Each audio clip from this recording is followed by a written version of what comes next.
Hello and welcome back to Politics and Media. In this half of the programme, we'll be discussing the important issues surrounding the housing crisis in the UK and decisions led by the Mayor of London to resolve the problem of homelessness. Well, efforts undertaken by Boris Johnson to fulfil his pledge to eradicate rough sleeping by 2012 have come under attack this week, after figures produced by the official annual count into rough sleeping showed that over 6,000 people were on the streets at night in 2012-2013, a 63% increase on the 2008 figure in the year that Johnson became Mayor of London and gave that undertaking. The figures also showed that 53% of those sleeping rough were non-UK nationals, and of these, 28% were from Central and Eastern European member states.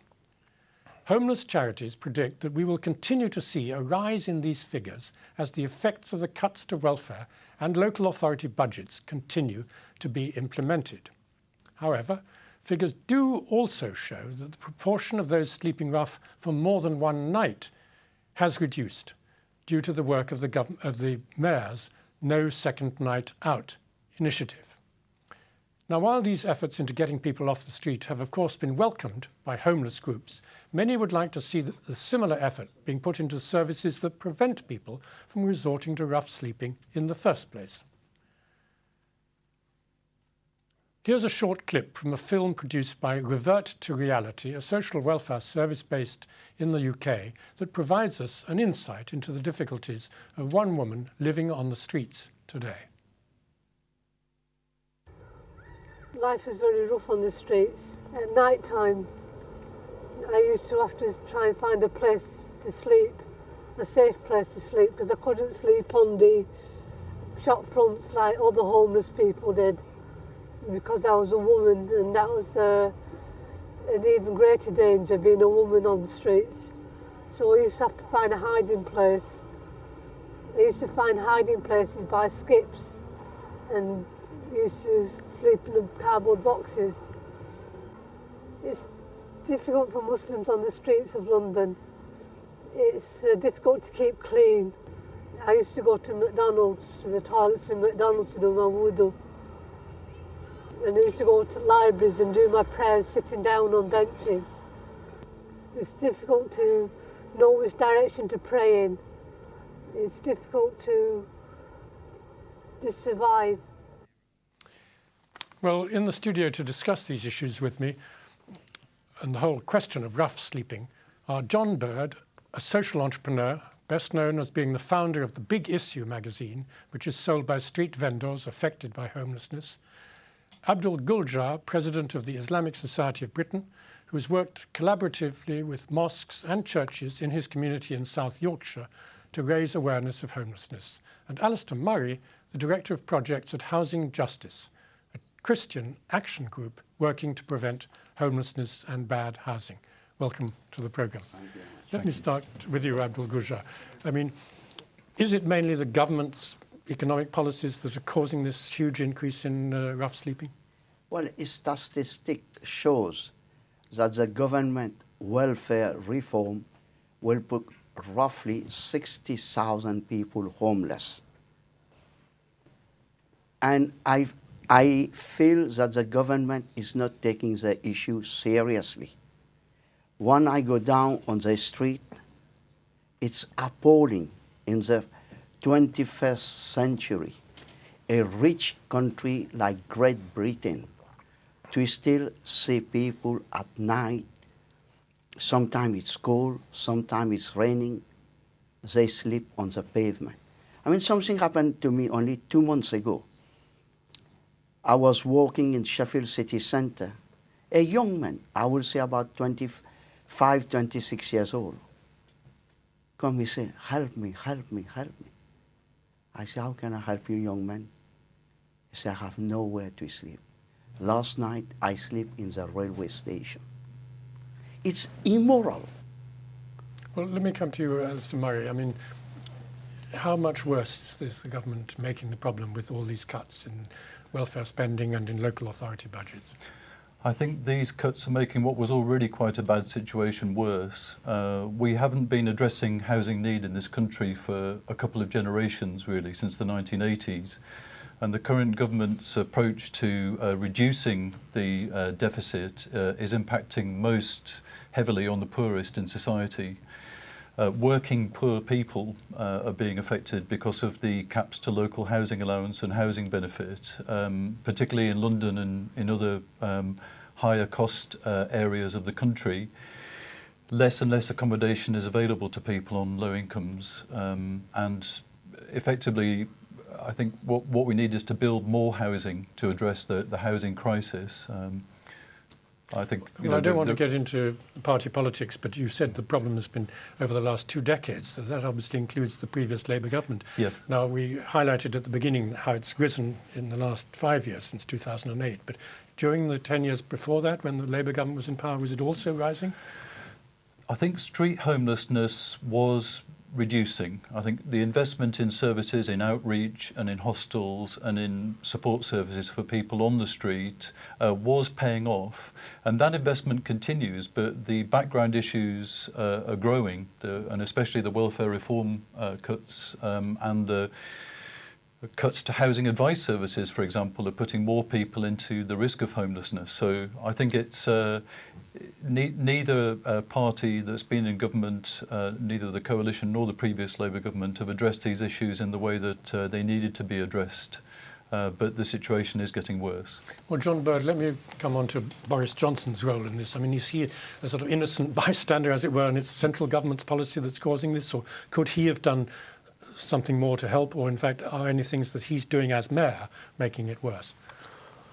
Well, I think the commercialisation of London, which has been going on for centuries, and then when you get something like the Olympics, which everybody jumps in the air about, but when you get these enormous investments in bringing in new people into London who have a higher level of income, then you're going to, unless you counterbalance that with a vigorous social housing programme, which they haven't done, then what you do is you turn parts of the East End, which was up until the Olympics, and I was very involved in that area, up until the Olympics it was a place where you could go and you could have cheap housing. I was born in slummy Notting Hill into a London Irish family, and the whole of Notting Hill was a place where people came from Europe or even from Ireland and other parts of the UK, and they came and they got a job that wasn't very well paid, and they had somewhere to live in these slums.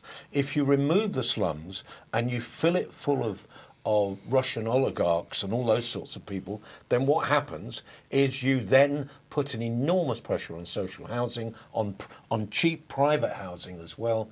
And therefore, what the mayor has done is the mayor has beefed up London and made it such a wonderful place to be in. And it's almost turned London into a kind of large Harrods. And I would say when you do that, then it's at the cost of the poor. It's never at the cost of the people who have the money. It's never at the cost of the people who are socially mobile enough to then say, oh, this is too much and I'm going on somewhere else. So the mayor is very, very much, in my opinion, a person who's saying one thing about we've got to help the poor, but at the same time he's making it impossible for the poor to live in what was London. What about the issue of rent control that used to be practiced in the 1980s and so on? That's just been abandoned now. There's no rent control at all, is there? The rent control was, unfortunately, there were all sorts of things which governments did. For instance, if I can explain the fact that sometimes the road to hell is paved with good intentions. In 1965, Harold Wilson brought out a new Rent Act, and what that meant was that they controlled the landlords so that the landlords couldn't put the rent up. You could dispute the rent, and therefore landlords realised they couldn't make easy money, so therefore they took the private housing out of stock and started to sell it. That's the 60s is when the middle classes in Britain start to buy all those houses. Up until then, there was no owner occupation. So rent control actually had a perverse effect. It had a very perverse effect. It then led to an enormous pressure on social housing. I was there and I remember it. Enormous pressure, more and more people looking for social housing. Up until then, most social housing was provided by private landlords. So when you do get these big government decisions, you have to look at the laws of unintended consequences. So things like big social movers like the Olympics, big social movers like new government policy, you have to really think that through. That is one of the reasons why Boris cannot deliver, because Boris has heated up the economy of Britain so much. Well, Alastair Murray, let me come back to you and talk specifically about housing benefit, which the government is cutting. Is there already evidence that people are just unable to pay that and are now coming out onto the street to sleep? Well, it's reduced the amount of private rented sector accommodation that's available to people on low incomes and benefits. In most parts of London now, you'd be lucky to find a landlord who's willing to accept people on housing benefit. And in other parts of the country as well. But local authorities in London, when they have a housing duty towards, say, families or vulnerable people, are having to look outside of London to be able to find somewhere for them to live. Just coming back to the point that John was making about Boris Johnson in London, when the proposal was first put forward to limit the amount of benefit available to people, he was opposed to it, and he came out, you might remember, he said this could lead to Kosovo-style social cleansing, not ethnic, but social cleansing in London. And then he's rode in from that quite significantly since then. But I think that was the truth, and he was highlighting what the effects actually are. If we cut down on the amount of benefits that are there to support people to pay high rents when wages are low, where are people going to live? They'll have to move out of London, and then where do we find people who can afford to live in London and carry on doing the jobs that need doing in London when the wages are so low? If the figures show that 70% or 75%, I think it was, of people who sleep rough only sleep one night rough, and then they're taken in by charities or hostels or something else like that, then perhaps the figures are not so terrible as they seem?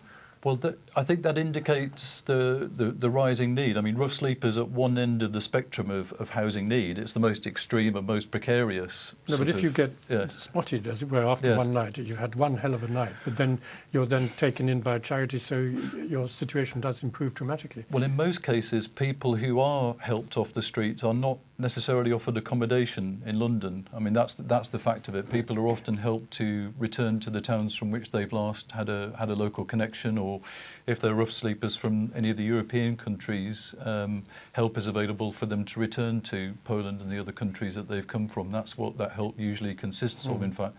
Although no second night out is a good policy, they are also limited in what they can offer to people in the way of accommodation because of the lack of affordable housing.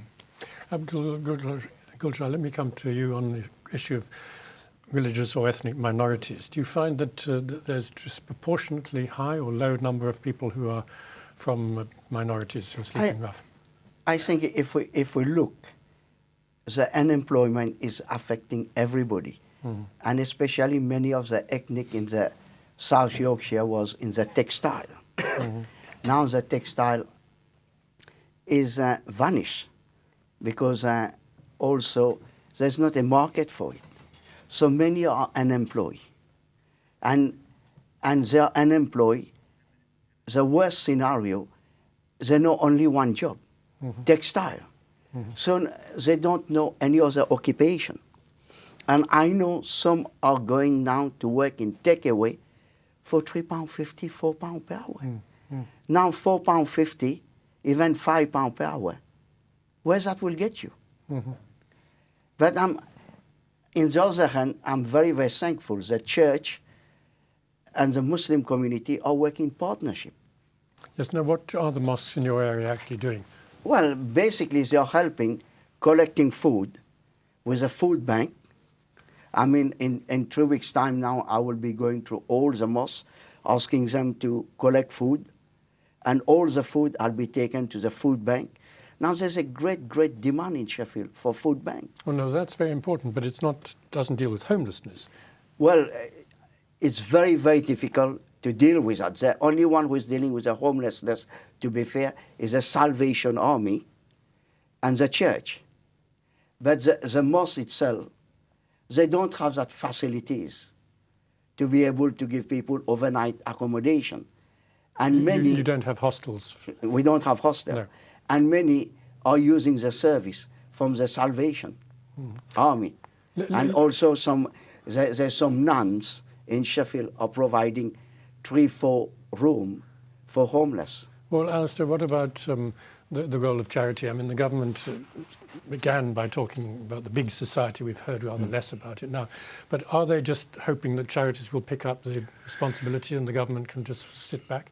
Well, it's an interesting one, this, because certainly the needs in every community across the country, I think, are increasing. People are needing food handouts. And I think that it's important to address that emergency need. But why should people be needing more of this food handout and that sort of thing? And the role of charities is, I think, to step in and, yes, support people who are otherwise going to be hungry, otherwise going to be on the streets, definitely.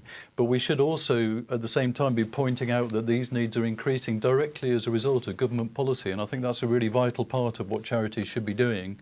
We should be critical of government policy, critical of society's failure, if you like, our failure as a society with the government as our agent that we appoint to kind of address some of these issues at the policy level.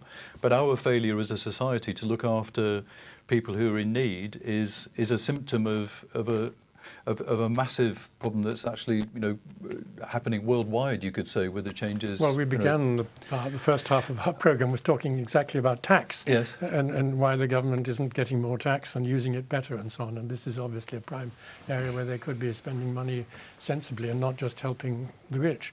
But do you see any sign after 3 years of this government that they're beginning to take on board the effects of some of their policies on the most needy people? Well, the government inherited the failures of the previous government, who inherited the failures of the... So there is a connectivity between all of them. I think this government had a unique opportunity, a honeymoon period, when they could have said, hang on, why should we get the poorest in the land to pay for the problems caused by the richest in the land? And they didn't do that, even though they were advised by people like me. I have been saying for a considerable period of time that austerity costs an enormous amount of money. Austerity is more costly than if you invest.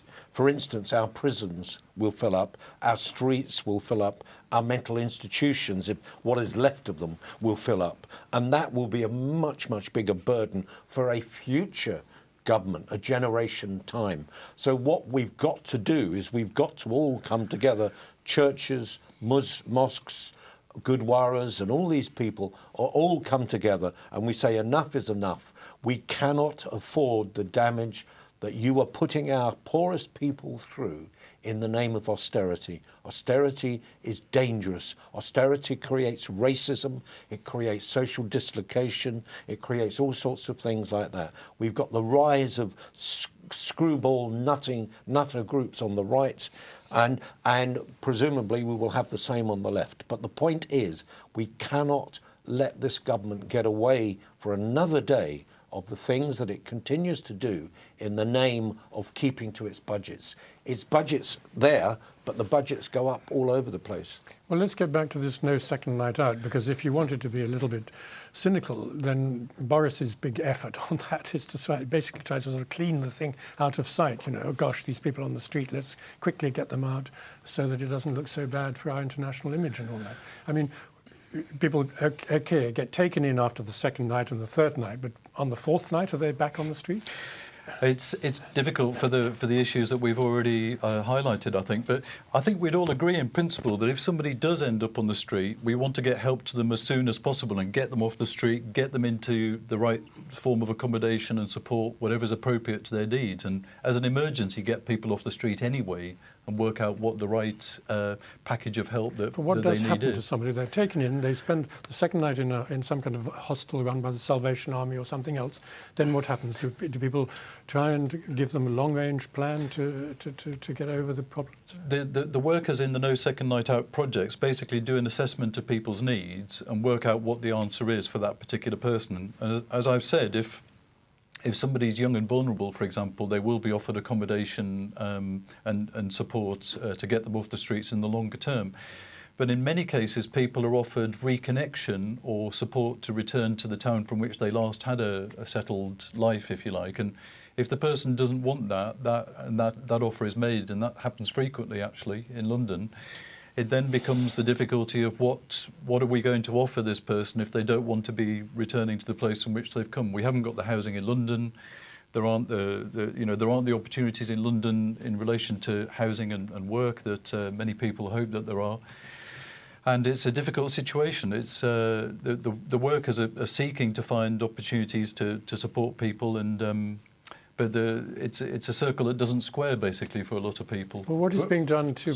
Sorry, I was just going to say that there is what's actually growing, and I think it's the same in Sheffield, is you've got an increasing amount of people who are living on the streets, and then you've got an increasing amount of people who are on the streets for a while and then they're coming back. What we're worried about is that increasing amount of people who will be there year in and year out, who will be in Sheffield, in Manchester, in London, all these big cities everywhere, are seeing an increase in the people living on the streets. So therefore, these figures don't quite explain the increase, largely because the way that the second night out works is you don't actually investigate the streets. You don't do what Charles Booth did in the East End of London 100 years ago when they went in and measured poverty. They don't do that. What they do is they look around, they make a mark, and then they go. They don't even look down alleys. They don't look at places that we know homeless people. Well, how much would social housing help? If local authorities started up again a huge council house building programme, would that help? Obviously with controlled rents. Well, I think we're all in agreement that what we need is a much more vigorous social housing programme. You cannot heat up London or any other cities. It's happening in Manchester now. You can't change cities into prosperity cities. And, is the government doing anything there about that? That's why you need vigorous social housing. Is the government interested in that? It's not being delivered. It's not being delivered.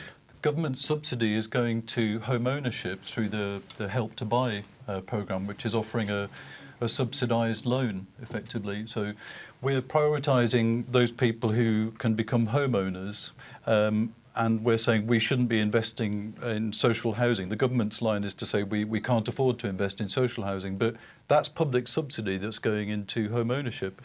And it's a big public subsidy that's going out to private landlords through the Housing Benefit Bill, which is enormous. Well, when the government says it can't afford it, is it true that social housing costs more than to do what they're doing? We would need to be investing in, if we can find investment for other things like high-speed rail programmes and other things, the Olympics, we found the money for these kinds of projects. But if we invested in housing, if we committed publicly to create more housing, that investment would have enormous positive effects on the next generation this generation who are in housing need and their children as well. We're really in the situation where we urgently need to do that. Well, I think we've run out of time, I'm afraid, but on Wednesday, George Osborne will be announcing spending plans, and I'm sure there will be more high-speed rail, more infrastructure. Let's see if there's anything on social housing. Thank you very much anyway for taking part, Abdool Gooljar and Andy Murray and John Baird. And thank you very much for watching.